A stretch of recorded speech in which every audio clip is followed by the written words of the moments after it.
So people ask me all the time, how do I maintain my spirituality and my faith and, remain positive and bubbly and, have the overall demeanor of like having a perfect um, health problem free life, when I've got so much going on that's what people would consider negative, in my life. They just wonder. Literally, I think at least twice a day, I get asked, "How do I keep my spirituality? How do I still have faith when life has been so hard for me?" And I I can't say that I don't get discouraged like everybody else because I do. Um, but the difference between me and I guess everyone else is that I've learned how to focus on just the positive. I literally always try to find a silver lining in whatever situation I'm in, and that's been me from childhood. Um, so there's that. But the biggest thing, really, honestly, is because of my spiritual gifts. I can hear my angel squad. I can feel my angel squad. I can every night I meditate, and before I finish my meditation, I'll ask, for guidance, or I'll ask for God, the universe, or my angel squad and spirit guides to um, give me answers to whatever it is, or show me the answers to whatever I've asked in my meditation. So then I'll go to sleep, and I don't sleep very much, but the time that I do sleep, it's just to receive the answers. And I see them, it plays out like a movie in my mind, how they show me what my answer to my question is. So I think if I didn't have that thing, I'm trying to think back to, what it was like when I didn't have my spiritual gifts on full force. Um, so speaking in that tone, it was hard. I went through a long period of self-harm.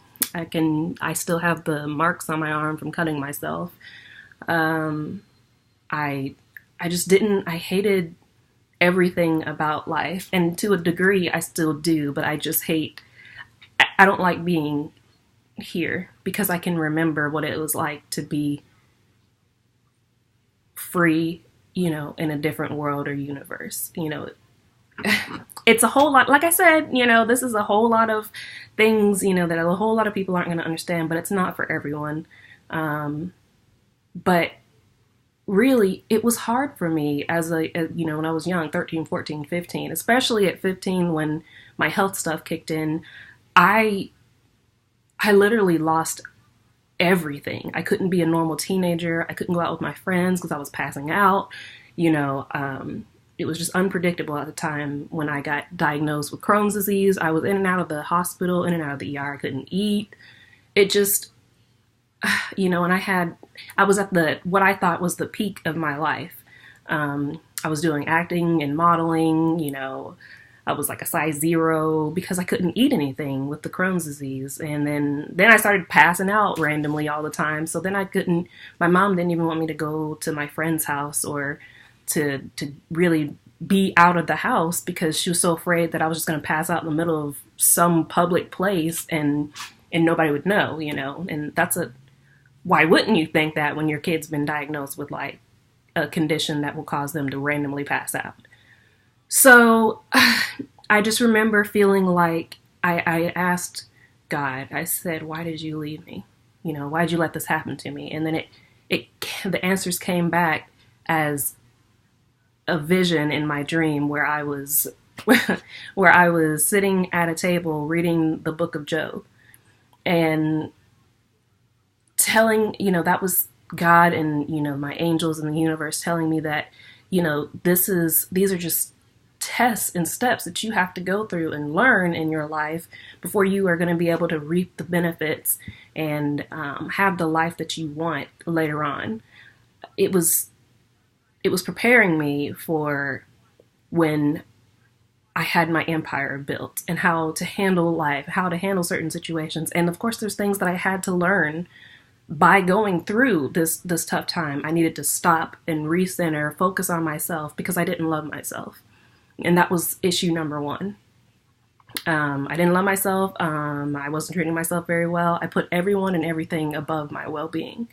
And that lesson alone took forever for me to get. Probably just until 2 years ago I got that. But there, I mean, there was a lot of time where I thought, this is it. I don't want to live anymore. This is because it was back to back to back to back to back. Oh, here's a new health diagnosis. Oh, here's a new health problem. You got to have another surgery. This has gone on. This guy has broken up with you. That guy has broken up with you. You can't do acting anymore. You can't go to college anymore. You can't work your jobs anymore. Literally, if I could explain it in tarot card terms, it would be the Tower card, which nobody likes getting in their draw because it ultimately means sporadic, life-changing change that you don't want. Like, you don't want to invoke this change on your own. And so the universe and God just got tired of waiting on you to make these changes, so they took it into their own hands, and you're not going to like how it turns out because you tried to avoid doing it altogether. And I'm telling you, this literally, guys, I got sick when I was 15. I'm 26 now. I just turned 26 in September. And my life lessons, they whooped my ass, like bad. And it was meant for me to continuously get knocked down, get back in the ring, and continue to get knocked down without that bell ringing so that I could learn things, and once I learned different things, I wasn't getting beat up as much. But when I would rebel, or when I would, not meditate as much, when I wouldn't focus on, my spiritual gifts and my connection, with God and, the universe and my angels, I felt that, I felt that backlash.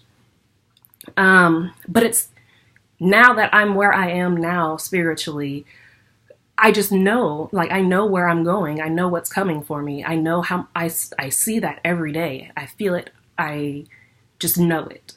And it's something that anybody who goes through the spiritual journey will get. It's hard.